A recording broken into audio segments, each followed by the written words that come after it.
Jihad Watch director Robert Spencer asserts that Islam is not a religion of peace and urges the West to defend its values in his new book, The Politically Incorrect Guide to Islam and the Crusades.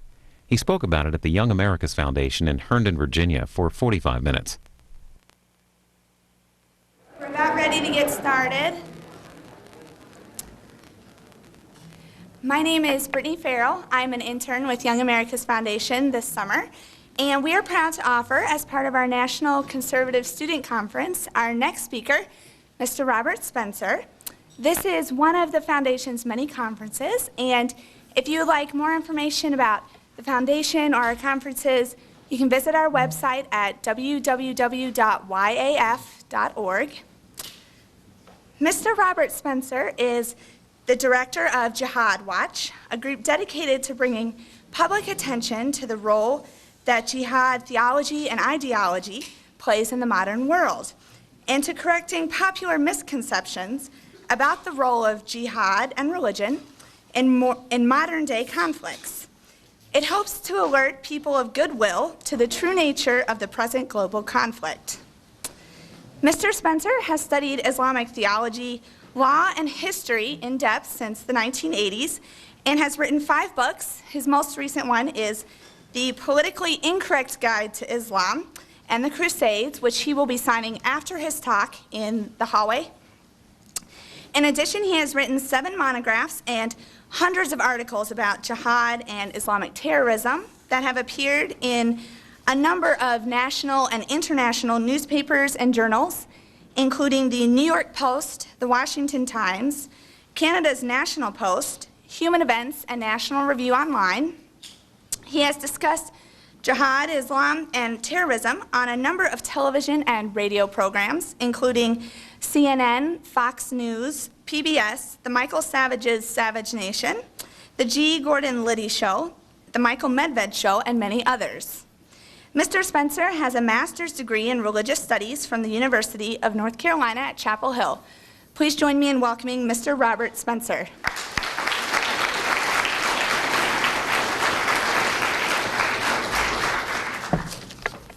Thank you. I think we all know that even the most glancing look at today's headlines will show that a knowledge of Islam is increasingly necessary to understand today's geopolitical situation. And yet, you all being college students also may know that there are few departments in any university that are more politicized and less intellectually honest in general than Middle East Studies departments. And it is very difficult in those departments to come to any real understanding either of Islamic history or Islamic theology, or how Islamic history and theology have anything to do with today's political situation. And that is the reason why, among others, I wrote The Politically Incorrect Guide to Islam and the Crusades, which is the subject at hand today. Of course, the idea of anything that is politically incorrect is to dispel myths and stereotypes, particularly those that are politically motivated, particularly those that are being used to manipulate public opinion and manipulate it in a negative way, and to challenge the straitjacket of political correctness that stifles public discourse with the truth, and to set the record straight about disputed ideas. This has to be done today, particularly about Islam and the Crusades, because increasingly history and increasingly the Crusades are being used to blunt resistance to the global jihad that the United States and the Western world in general face. Both jihad terrorists and leftists today attribute the cause of any conflict between the Islamic world and the West today to the Crusades. Even Bill Clinton a few years ago, right after 9/11, he recounted the story of the first Crusaders and how they sacked Jerusalem, and pointed out that memories are very long in the Islamic world, which is absolutely true, and that they are still smarting from this and are still reacting to it. It is also true that if you read the communiques of jihad terrorists themselves, which you can do at the Jihad Watch website, jihadwatch.org, you will find that they routinely refer to American forces in Iraq, in Afghanistan, and elsewhere as crusaders. And for example, in December 2004, the bombers who bombed the U.S. consulate in Jeddah in Saudi Arabia, they actually referred in their communique to having scored a hit against one of the crusaders' major castles. And this is the terminology in which they routinely frame today's conflict. Now, this is not just rhetorical window dressing. This has everything to do with understanding who they are, what they think they are doing, and most importantly, how we can best respond to it. You cannot defeat an enemy that you will not identify. You cannot possibly prevail against an enemy that you are afraid even to name. And yet, even though, after the London bombings of a few weeks ago, even though every group that claimed credit identified the bombers as mujahideen, as warriors of jihad, and stated that what they were doing was acting in accordance with traditional Islamic principles that were derived from core elements of the religion, even though that is so, Tony Blair and Prince Charles and many commentators in the United Kingdom rushed to say this has nothing to do with Islam and that you cannot speak of Islamic and terrorism in the same sentence, that any connection between Islam and terrorism comes from people who have hijacked the religion and twisted it to serve their own ends. Now, this is all very well, and obviously, there are many people who want to make a case for that. But at the same time, the bombers themselves are not alone, the London bombers are not alone in drawing on traditional Islamic concepts and traditional elements of Islam, including copious quotations from the Quran, the holy book of Islam. They are not alone among terrorists today in identifying their cause so thoroughly with Islam and explaining it in terms of Islamic principles. Now, if they will tell you that what they are doing is acting in the name of Islam and fighting a jihad, that doesn't make every Muslim a terrorist.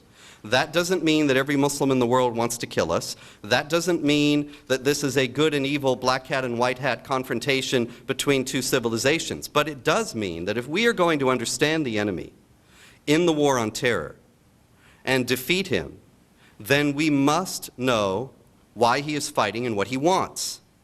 And to this, the enemy himself constantly takes us back to Islamic sources. For example, in the Quran, it says, "Fight against those who believe not in Allah nor in the last day, nor hold forbidden what has been forbidden by Allah and His Messenger, Muhammad, even if they are of the people of the book." The people of the book are how the Quran refers to Jews and Christians. So that verse is saying that it is part of the responsibility of the Muslim to wage war against Jews and Christians. And this is what the terrorists are picking up on. Now you may say, obviously, however, they are cherry-picking verses and you're taking a verse out of context and using it to establish some point when you can do that out of anything. But the fact is that this is obviously not something I'm doing, but I'm reporting on how the jihad terrorists understand themselves. And this is not, unfortunately, a matter of a few isolated verses that teach something, but it is a much deeper problem. Muhammad, the prophet of Islam, said in a well-attested tradition in Islam, in the Hadith, which are the traditions of the Prophet Muhammad, which are second only in authority to the Quran in traditional Islam, he said, "Fight in the name of Allah and in the way of Allah. Fight against those who disbelieve in Allah. Make a holy war. When you meet your enemies who are polytheists, invite them to 3 courses of action. If they respond to any one of these, accept it and withhold yourself from doing them any harm. Invite them, this is the first, to accept Islam. If they respond to you, stop fighting them. If they refuse to accept Islam, demand from them the jizya." Now, I've quoted to you chapter 9, verse 29 of the Quran a minute ago. I stopped in the middle. It says, "Fight even the people of the book until they pay the jizya with willing submission and feel themselves subdued." The jizya is a tax, a poll tax that was levied in traditional Islamic law on anybody who was not a Muslim. These taxes were so onerous at various times in Islamic history that people had to sell their children to pay them and resort to desperate measures of this kind.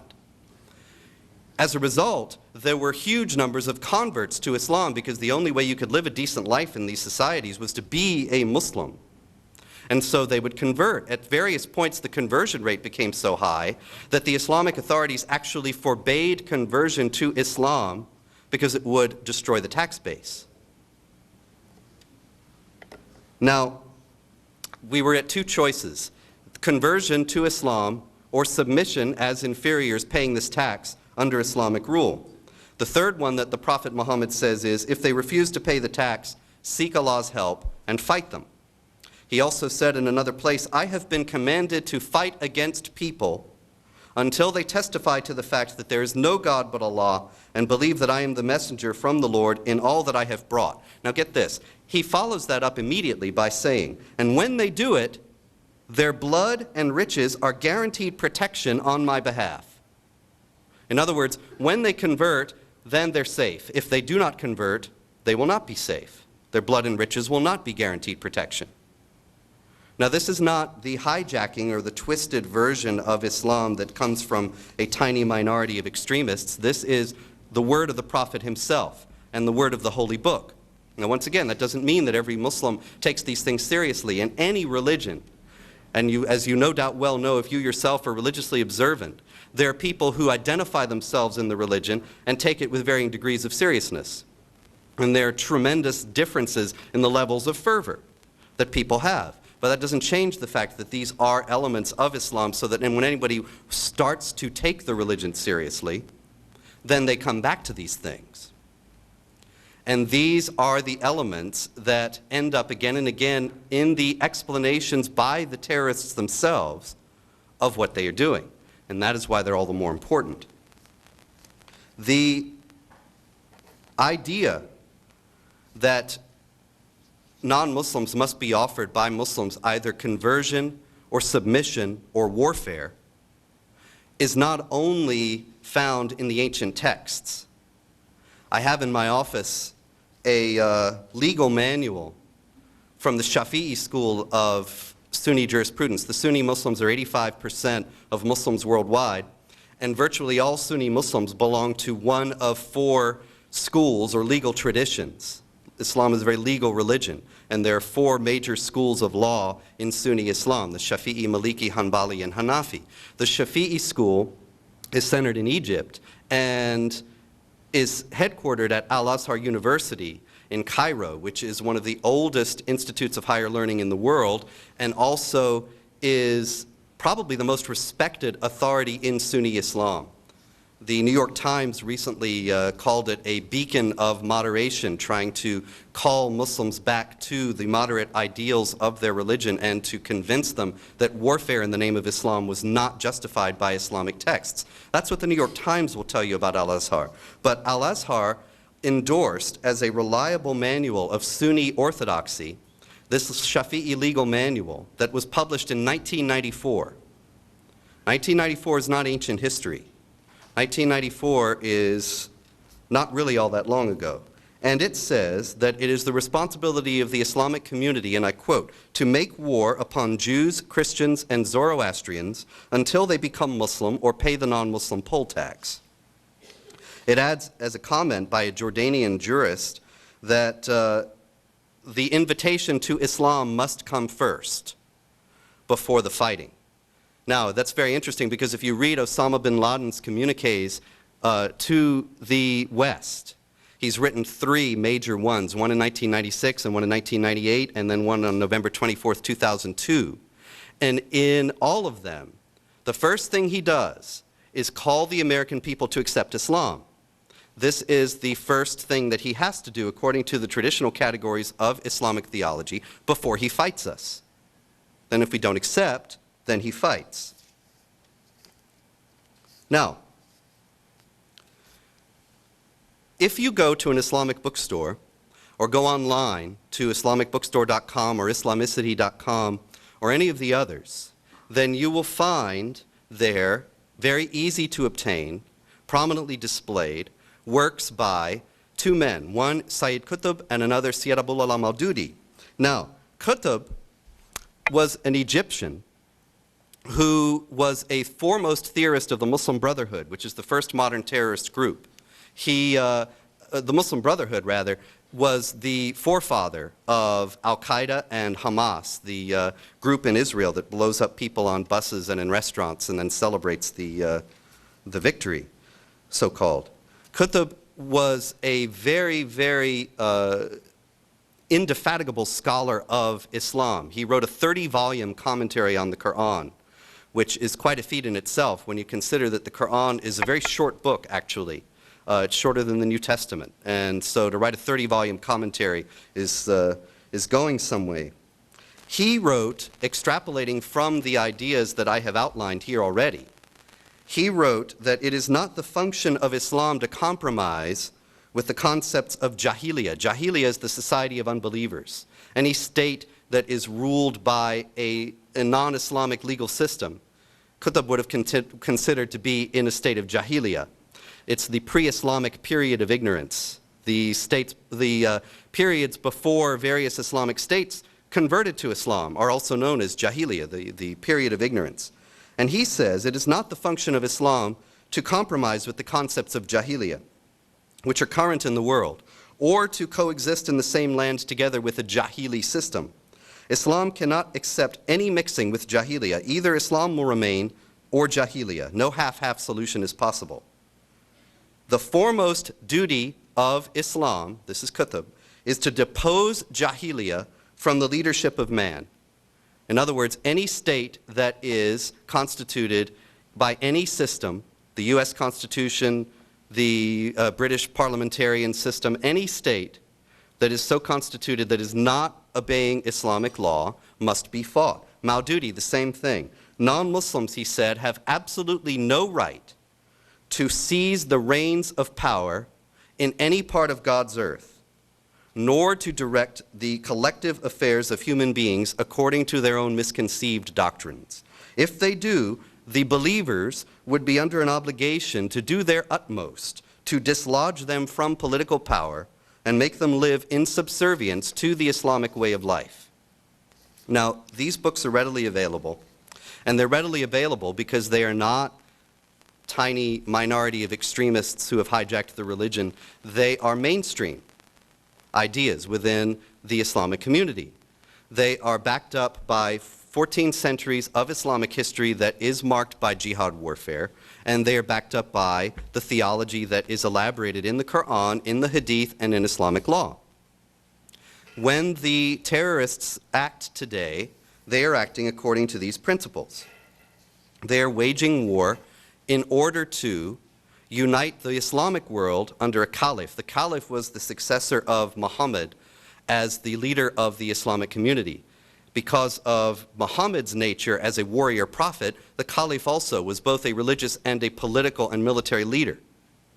And the caliphate was abolished by the secular Turks in 1924 in an attempt to destroy political Islam and to establish Islam after the fashion of Christianity and Judaism in the West as religions that would be easily compatible with a system that separated religion from the state. It didn't work. As a direct reaction to the abolition of the caliphate, the Muslim Brotherhood, the first modern terrorist organization, was founded in 1928 in Egypt by Hassan al-Banna. And Hamas and al-Qaeda come from that. It was a direct reaction to the abolition of the caliphate was this reassertion of political Islam through these violent terrorist groups.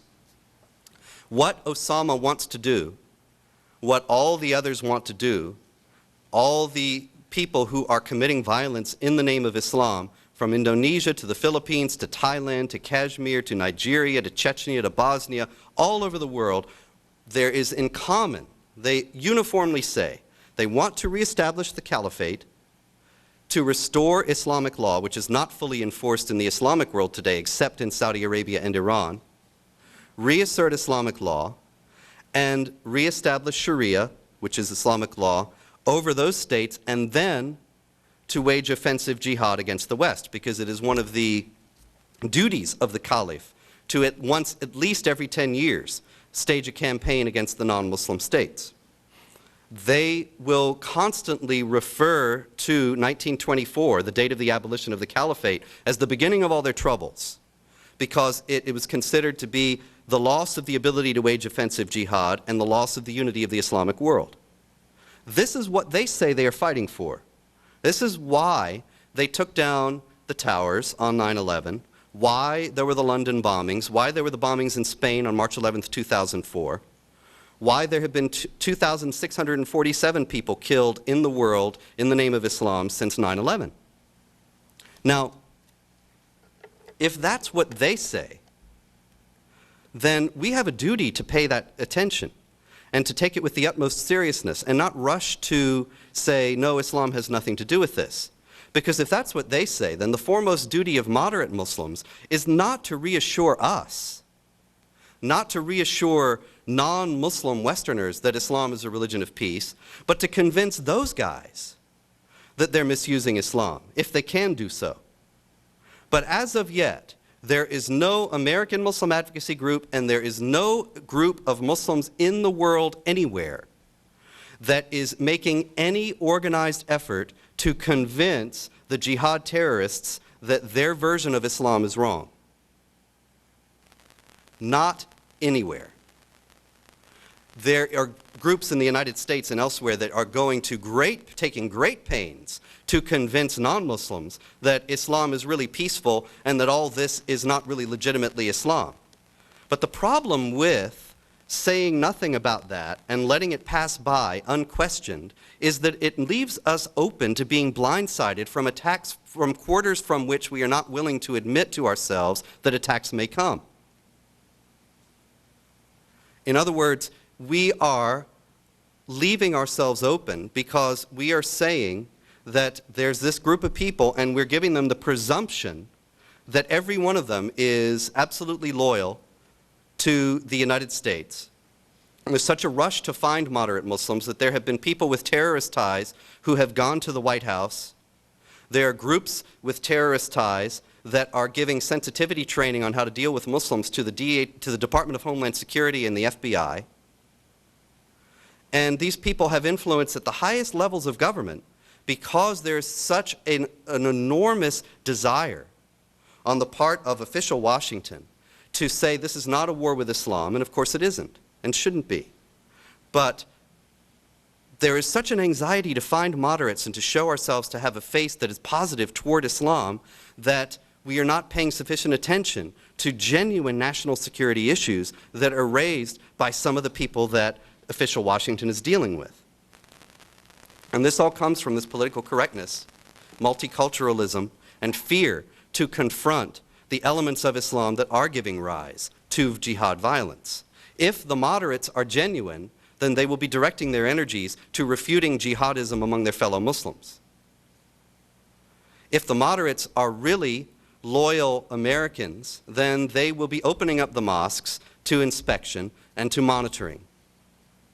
And they will be actively cooperating with law enforcement efforts, when most of their energies so far have been directed toward targeting the law enforcement agents for racism or discrimination or various kinds of overreaction or brutality or what have you, because they are going into the Islamic communities. Now look, I'm not saying that law enforcement agents are perfect, far from it, and I'm not saying that they've never made mistakes. But this becomes a question of, well, whose side are you really on? Are you trying to hinder their efforts or help them? Are you going to adopt an adversarial attitude against them, or are you going to cooperate in any way that's necessary? There are a number of things that we must do if we're going to face this threat realistically, and I discussed them in more detail in the Politically Incorrect Guide, but there's a little bit that we can discuss here. For example, the president said right after 9/11, he said, you're either with the terrorists or you're with us. And yet, one of the states, actually the state that is the leading state sponsor of terrorism, a state that up until about a year ago, long after 9/11, had on its website out of its embassy in Washington the idea that it was the responsibility of Muslims to establish Islamic states and to hate Jews and Christians and to work against their holding any political power. A state that gave us 15 of the 19 hijackers who crashed the planes into the World Trade Center and the Pentagon. A state that has demonstrably supported other terrorist organizations and has given billions of dollars to jihad terrorists in Israel and elsewhere. That state is still counted as an ally of the United States. And of course, I'm talking about Saudi Arabia. The fact is that if we are going to seriously call the terrorists to account, then it has to be done on the basis of a redefinition. Terrorism is a tactic. It's not an enemy. Terrorism has been used by many groups throughout history, defined as attacking civilians in order to demoralize and confuse the enemy. Terrorism is a tool. To have a war on terror is like having a war on bombs. It's targeting the tool instead of the user. Now, I know the war on terror is over. You may or may not have heard that it's now a war against violent extremism. But even that is not defined sufficiently. Until we are willing to say, these men identify themselves as Islamic mujahideen, as Islamic jihadists, and therefore we will identify them as such also.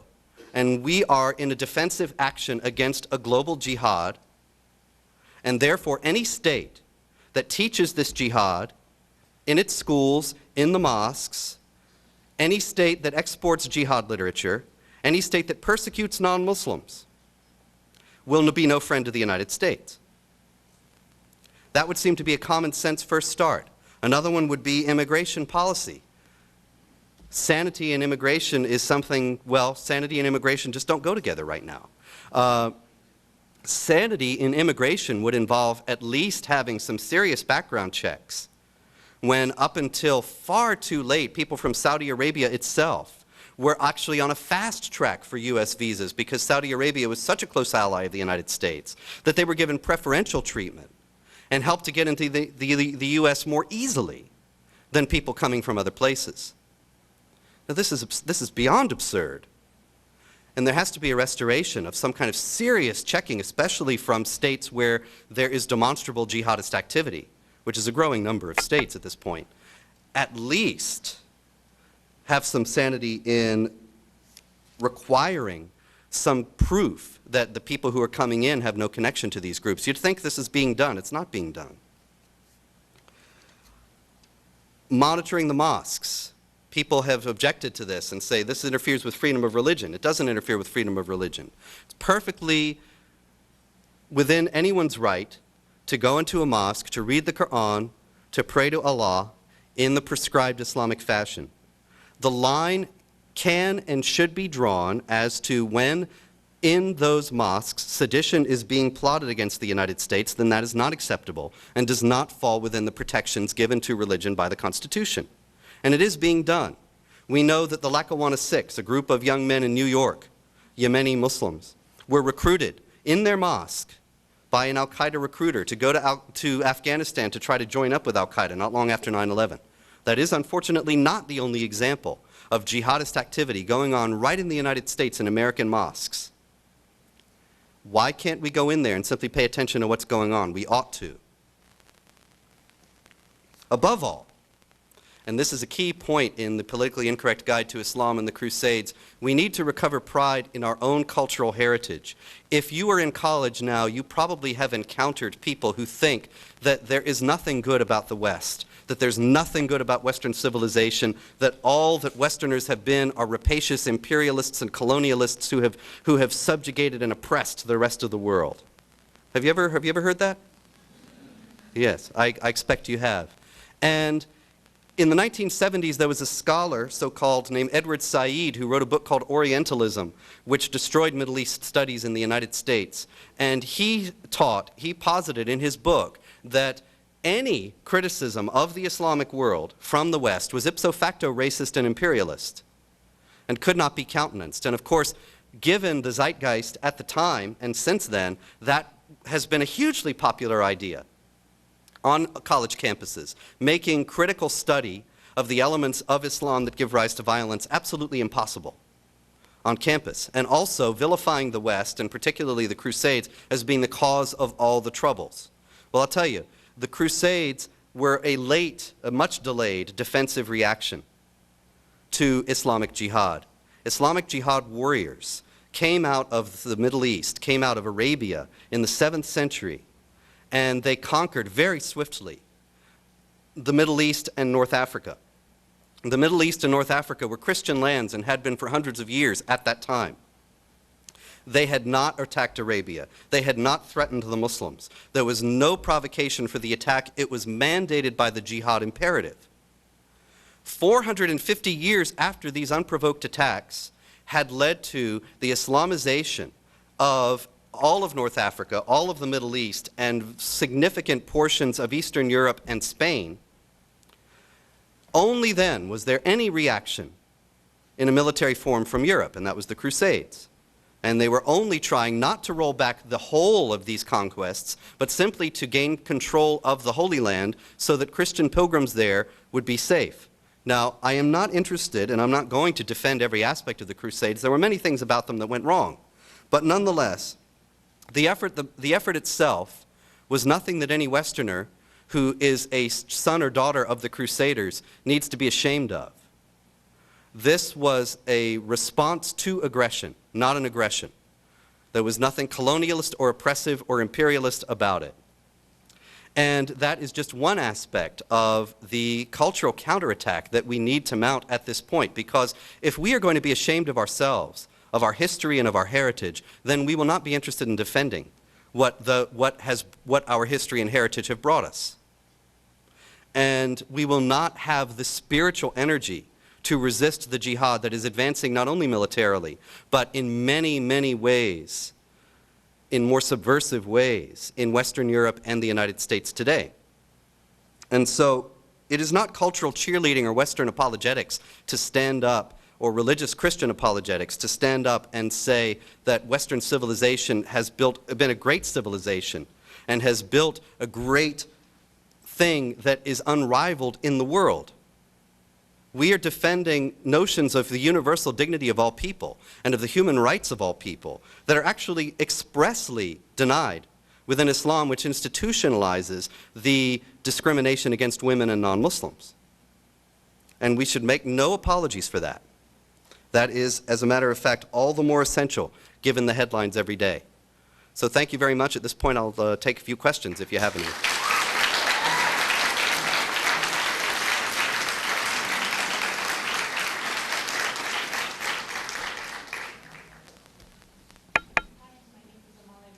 I'm from California, and a lot of times that's the hottest topic actually in every university. And many professors mentioned that, well, Christians came to Americas and destroyed all the natives and killed, and there was a genocide, and also they often mention Catholic Inquisition, and they say that, well, Christians were terrorists too. So in history, some or other religion has that problem, and it doesn't mean we have to go after Muslims this time. So what would you say to that? Many things. One of the things is no culture is perfect, and no history is spotless. And don't get maneuvered into the position of having to defend everything that's ever happened in the Western world. That's just a red herring. Because as we all know, two wrongs don't make a right. And the fact that one person has done something wrong doesn't mean it's okay for somebody else to do something wrong. The fact is that there is no global organization, and never has been for that matter, of Christian or Jewish terrorists who are pressing forward with explicit reference to Christian or Jewish scriptures to establish a Christian or Jewish state with the hegemony of religious law. There is not now or ever has been, but there is a global movement of Muslims who are acting in the name of Islam with copious references to Islamic scriptures to establish Islamic states and to subjugate the world under that rule. Now, the fact that Christians may have done something wrong 500 years ago doesn't make it any less true that it is Islamic terrorists who are menacing the world. And so the question is not who is sinless in this. Nobody is. But the question is, what is the obstacle that the world is facing? What is the challenge that the world is facing today? And what the challenge that the world faces today is from Islamic jihad. It doesn't mean at the same time that we must go to war against Islam or declare all Muslims the enemy. As I said before, there's a great spectrum within Islam itself. But we have to challenge Muslims of goodwill to face up, to admit to these elements of their religion, and to admit that the terrorists are working from a broad mainstream tradition within Islam, and challenge them to stand up to that and work to reform it, if they can. And to stop this denial and obfuscation that is almost universal in the American media and from Muslim spokesmen today, where they say, no, no, no, this is not in Islam at all. We have to challenge them and at the same time say that we need to maintain a strong defensive posture against this, and that the fact that there was an inquisition or something doesn't mean that we shouldn't defend ourselves against this at all. When Jerry Falwell starts beheading people, then I'll worry about him. Until then, to make some kind of equivalence argument is ridiculous. Thank you. Hi, my name's Christina Blair. I'm a student at American University. I think it's important as a society we stress that not all Muslims are terrorists, but so far, as we've seen, all the terrorists have been Muslim. What is your view on racial profiling, and do you think we should use that as a tactic to better protect our nation's transportation systems? Yeah, a couple things. In the first place, I'd like to say, well, certainly you're right in a certain sense that since 9/11 all the terrorists have been Muslim, but as I pointed out before, that's not even altogether true, because there have been terrorists of all kinds all over the place. I'm not going to name any names because that will divert the whole discussion. But you look back in history, terror was not invented in Islam. But the fact is that what we are facing is Islamic jihad, and we have to acknowledge it as such and face it as such. In terms of racial profiling, that's only of limited value. I have no objection to it being used, but we should keep a steady and sober regard for a couple of facts. One is Arabs. People use Muslim and Arabs as synonyms, and they're not. 77% of Arabs in the United States today are Christians, not Muslims. And they're here because life became so difficult in the Muslim states where they came from. Most Muslims in the world today are not Arabs. The largest Islamic state today is Indonesia, which is not Arab. The second largest Muslim population in the world today is India, which is not Arab. Pakistan, Iran, Afghanistan, not Arabs. So racial profiling has only a very limited value. What we're dealing with is an ideology. An ideology is very hard to defend against. You can't look at someone and say that this guy is going to be an Islamic terrorist. Ibrahim Hooper, the spokesman for the Council on American Islamic Relations, is an American convert. He's blonde and blue-eyed. So, you know, how are you going to know to stop him in the transportation system? It's impossible. Not to say that Ibrahim would have a bomb. Of course he wouldn't. But the fact is that we need to confront the ideology, and that's what we're not doing. And that's why we are increasingly vulnerable to the activities of Islamic jihadists.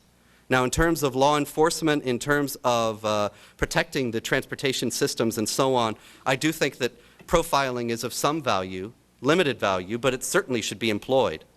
And I don't have any objection to being inconvenienced in that way, whether I'm the one who's searched or whether I'm held up because some other people are being searched. If I'm not doing anything wrong, I don't have anything to worry about. And if I'm really concerned about the safety of the United States, then I shouldn't mind a few inconveniences. I mean, airport security is a farce, but at the same time, I don't really mind their checking grandmothers and such, because ultimately, one would hope they might catch a few jihadists in the net at the same time. Maybe not. But obviously, we need to have a little more sanity about that. But we need, above all, to confront the ideology.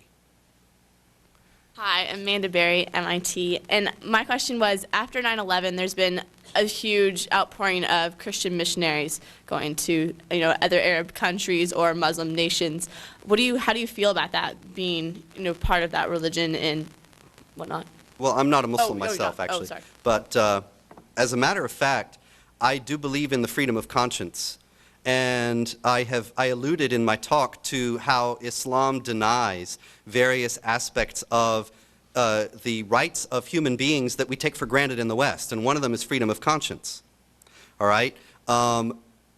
Islam, the Prophet Muhammad said, whoever changes his religion, kill him.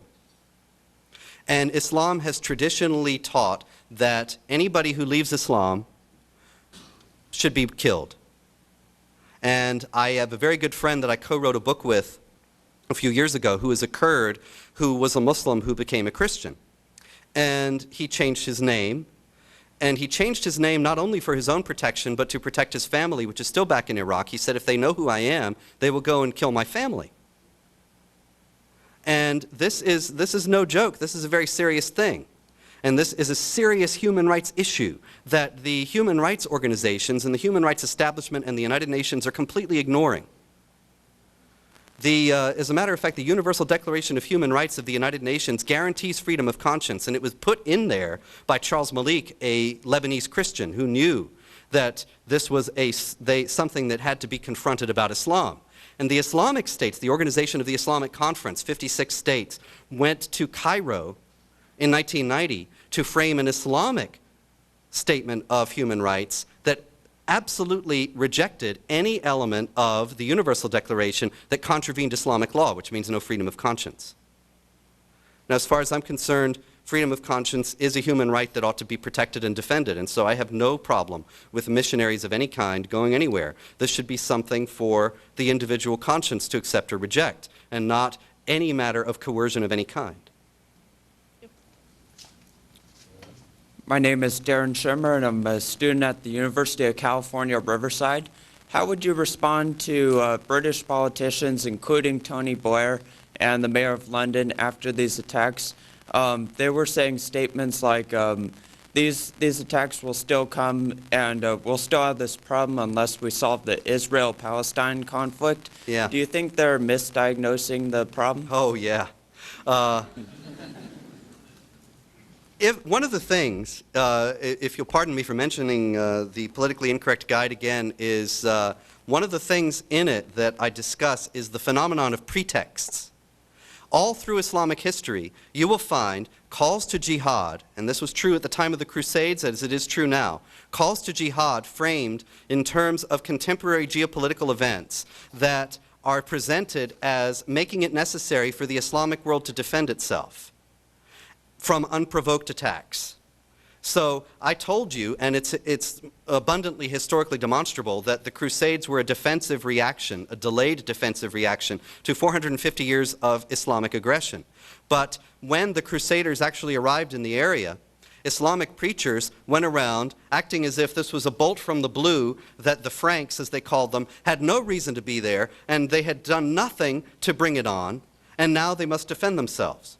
And it's the same throughout history. No matter what the Muslims do, it never counts for the Muslims. You will always find the preachers of jihad saying, we have to defend ourselves against the retaliation. We see it again today with Iraq. Iraq and Afghanistan followed 9/11. But if you read the jihadist communiques today, they will say, we are fighting because of Iraq and Afghanistan. We are fighting because of Abu Ghraib. We're fighting because of whatever else. But never will they confront that they are fighting because they brought this on themselves with 9/11. It's the same thing with Israel. There were jihad warfare, there were jihad wars and jihad conquests for centuries upon centuries before Israel was ever even contemplated, much less did it exist. The Muslim Brotherhood, the first modern terrorist group, was founded in 1928, 20 years before the State of Israel was founded. What grievance did they have in 1928 if this is all about Israel? What grievance, what do the jihadists who are fighting today in Indonesia care about Israel? What will their fight in Indonesia do to hurt Israel? What do the Filipino jihadists have to do with Israel? What about Kashmir or Chechnya, the Beslan massacre? What do those jihad terrorists have to do with Israel? This is a completely ridiculous thing when you look at in the first place, at history, and second, at the totality of the global situation and the fact that there are jihad wars all over the planet today, and not just in Israel. Thank you for your insights. Thank you. One more question. I'm sorry for the line there. Hello, Anna Lytle from University of Baltimore. Many of the great world religions have gone through schisms and have evolved over time, such as the Roman Catholic Church. At a time, they were having people pay to get their relatives who've been dead forever out of purgatory. Do you see Islam going through any change, a schism to maybe get these radicals or the people taking it this way out of their religion? Well, there's a problem. There was already an Islamic reform. If you take the Christian model as a loose analogy, and I mean very loose, the reformers, Martin Luther and Calvin and all the rest of them, were attempting, whether or not they succeeded, I suppose, is a matter for the individual to decide, and I don't want to get into it, but they were attempting to restore the original purity of Christianity and to remove things that they thought were corruptions of the original message that had crept in over the ages. That already happened in Islam. The reformer was named Muhammad ibn Abdul Wahhab. Have you ever heard of Wahhabism? Wahhabism is a reform movement within Islam that attempts to do just what Luther attempted to do in Christianity. Go back to the basics, go back to the original thing, peel away later additions. And the Wahhabi form of Islam that resulted is more virulent, more intransigent, and more violent than the others. That's one thing. Another thing is that there are reformers today within Islam, and for that we can all be grateful. And I wish them all success. Nonetheless, let me tell you a story about what they're up against.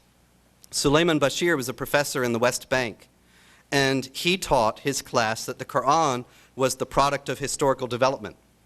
In traditional Islamic theology, the Quran was delivered in pristine form, through the angel Gabriel to the Prophet Muhammad, and that it's a copy of the al-Kitab, the mother of the book, which existed forever in heaven with God.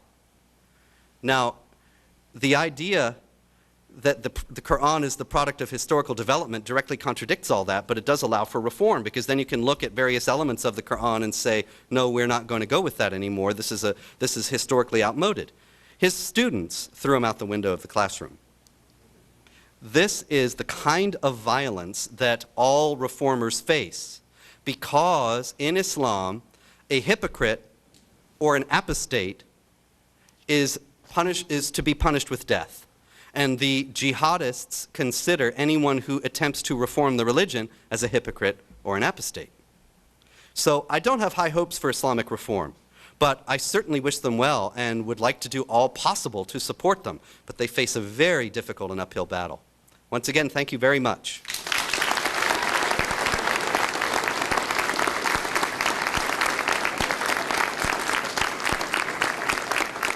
Robert Spencer is director of Jihad Watch and an adjunct fellow with the Free Congress Foundation. He's author of Islam Unveiled and Onward Muslim Soldiers. His latest, The Politically Incorrect Guide to Islam and the Crusades, is published by Regnery on the web at regnery.com.